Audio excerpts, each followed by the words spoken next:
السلام علیکم فرینڈز، کیا حال ہے؟ امید ہے آپ خیریت سے ہوں گے، ٹھیک ٹھاک ہوں گے اور آپ کے جانور بھی ٹھیک ہوں گے۔ جی حاضر ہوا ہوں ایک نیو ویڈیو کے ساتھ۔ ویڈیو ہونے جا رہی ہے بہت ہی زیادہ اہم، کیونکہ آج ہم بات کریں گے ڈائریا کے اوپر۔ ڈائریا کا سیزن چل رہا ہے، اکثر اوقات ہم دیکھتے ہیں کہ جانوروں کو ڈائریا ہو رہا ہے، تو اس کے اوپر بات کریں گے۔ بعض اوقات جانوروں کو ایسا ڈائریا ہوتا ہے جو کہ اپنا میڈیسن سے صحیح نہیں ہو پاتا، تو اس کے لیے میں آپ کے لیے دیسی نسخہ لایا ہوں انشاءاللہ۔ یہ آپ دیکھ سکتے ہیں میرے ہاتھ میں کچھ چیزیں ہیں، کچھ سامان ہے، تو اس کا بھی میں انٹروڈکشن کراتا ہوں۔ تو آپ سے گزارش ہے چینل کو سبسکرائب کر لیں اور بیل آئیکن کو دبا دیں، تاکہ ہر آنے والی جو نیو اپڈیٹس ہیں وہ آپ تک پہنچتی رہیں، اور انشاءاللہ میں مختلف ویڈیوز بناتا رہتا ہوں جس سے آپ کے جانوروں کو فائدہ ہوگا۔ جی ہمیں اپنا اس نسخے کے لیے 3 چیزیں چاہیے ہوں گی۔ سب سے پہلے چاہیے ہوگا ہمیں گڑ۔ اپنا یہ میں بڑے جانور کا بتا رہا ہوں، بڑے جانور کے لیے 2 پیٹی ہمیں گڑ چاہیے ہوگا۔ یہ خوراکیں اٹھا کے کھڑا ہوں میں۔ اس کے بعد ہمیں 50 گرام چاہیے ہوگا اپنا سونف ہمیں چاہیے بھنے ہوئے۔ اپنا سونف لے کے آپ پین میں یا توے کے اوپر یا دیگچے وغیرہ میں ہلکی آنچ پہ بھون لیں گے۔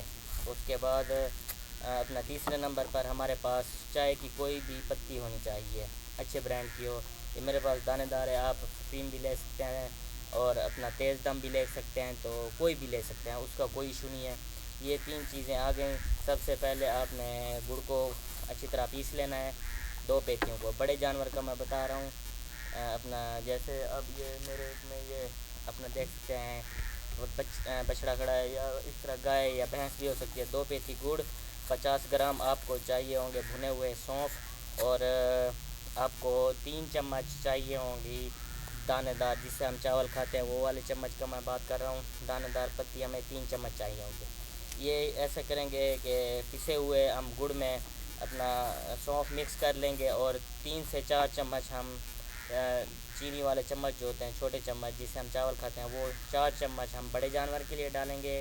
اور اگر بکری ہے تو 1 چمچ چاہے اپنا پتی کا 1 چمچ، اپنا 20 گرام جو ہو گیا وہ سونف بکری کے لیے، اور آدھی پیٹی جو ہو گیا وہ گڑ۔ اسی ریشو سے ہم نے یوز کرنا ہے۔ تو ہم اس کو گڑ پیس لیں گے، اپنا یہ سونف مکس کر دیں گے اور پتی بھی اس میں مکس کر دیں گے۔ مکس کرنے کے بعد ہم 2 پیٹیاں بنا لیں گے۔ 2 پیٹیاں بنانے کے بعد ایک کے بعد دیگرے وہ 2 پیٹیاں ہم دے دیں گے اپنا اس جانور کو متعلقہ جس کو ڈائریا ہوگا۔ تو اس طرح ہم نے اس جانور کو 3 خوراکیں دینی ہے۔ ایک خوراک ایک دن دینی ہے، دوسری خوراک اپنا 1 دن چھوڑ کے، اور اسی طرح اگلا دن چھوڑ کے پھر تیسرے دن اگلی خوراک دینی ہے۔ تو اس سے یہ ہوگا جانور کا ڈائریا ختم ہو جائے گا۔ اگر بدبو والا ڈائریا ہے تو وہ ختم ہو جائے گا اور اس کی ریک وغیرہ صاف ہو جائے گی۔ تو اسی طرح اگر اس سے صحیح نہیں ہوتا، مثال کے طور پر کم ہوتا ہے، تو آپ 3 خوراکوں کا ایک پیریڈ دوبارہ بھی دے سکتے ہیں، اپنا 2 سے 3 دن چھوڑ کے۔ تو امید ہے انشاءاللہ صحیح ہو جائے گا۔ یہ آزمودہ نسخہ ہے، بکریوں میں بھی دے سکتے ہیں، بھیڑوں میں بھی دے سکتے ہیں، اور بڑے جانوروں میں بھی دے سکتے ہیں۔ تو اپنا فائدہ ہوگا یہ دینے سے۔ تو امید ہے یہ ویڈیو آپ کو اچھی لگی ہوگی۔ اگر اچھی لگی ہو تو چینل کو سبسکرائب کر لیں اور بیل آئیکن کو دبا دیں، اور اس طرح کی مزید ویڈیوز کے لیے اپنا میرا چینل سبسکرائب کر لیں۔ بہت شکریہ، اللہ حافظ۔